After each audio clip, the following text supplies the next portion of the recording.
சனிய வந்து லெஃப்ட் ஹேண்ட்ல குரு பகவான் டீல் பண்ணிப்பாரு. சனியோ, ராகுவோ எவ்வளோ பெரிய வில்லாதி வில்லனா இருந்தாலும், அவர சமாளிக்கக்கூடிய ஹீரோ உங்க ராசிநாதன் வந்து குரு தான். அதனால வந்து நீங்க அத பத்திலாம் சனிய பத்தியோ, ராகுவ பத்தியோ, ஏனைய அசுபர்கள பத்தியோ நீங்க கவலையே படாதீங்க. ஆ ஃபைன் விட்டுருங்க. இந்த பக்கம் உங்கள்ட்ட குரு பகவான்ட்ட விட்டுட்டு நீங்க மித்த வேலைய பார்க்க ஆரம்பிச்சுருங்க. அடுத்ததா உங்களுடைய இந்த மாதம் வந்து ஒரு சிறப்பு விஷயங்கள் நடக்க இருக்கு. என்னன்னு கேட்டீங்கன்னா, உங்க ராசிக்கு 12ஆம் இடம்னு சொல்லக்கூடிய கும்ப ராசியில அ ஒரு 6 கிரகங்கள் வந்து சேரப்போறாங்க. இந்த 6 கிரகத்துக்கும் உங்களுடைய ராசிநாதனுடைய பார்வை கிடைக்கப்போது. 12ஆம் இடத்துல அசுப கிரகங்கள் சேர்றது, அதுவும் கிரக யுத்தம் ஏற்படுறது அப்படின்றது வந்து பார்த்தீங்கன்னா, நிம்மதி இல்லாத வாழ்க்கைய குடுத்துரும், தூக்கத்த கெடுத்துரும்.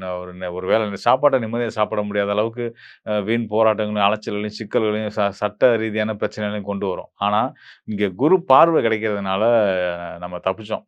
அதாவது குருவோட மகிமை எவ்வளோ உன்னதமானது அப்படின்றத நம்ம இன்னைக்கு தெரிஞ்சுக்க முடியுது.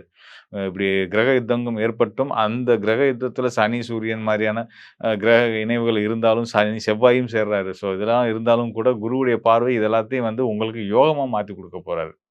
எங்கேருந்து மாத்துறாரு? 4ஆம் இடத்துலருந்து மாத்துறாரு. 4ஆம் இடம்ன்றது பயணங்கள குறிக்கக்கூடியது. எங்க இருக்கக்கூடிய கிரகங்கள் 6 கிரகங்கள்னு பார்த்தீங்கன்னா, 12ஆம் இடம். 12ஆம் இடம் வெளிநாட்டு பயணங்கள குறிக்கக்கூடியது. அப்போ உங்களுக்கு வந்து வெளிநாட்டு தொடர்புகள் மூலியமா நல்ல ஆதாயங்கள் இருக்கு. வெளிநாட்டு பயணங்கள் மூலியமா நல்ல ஆதாயங்கள் இருக்கு.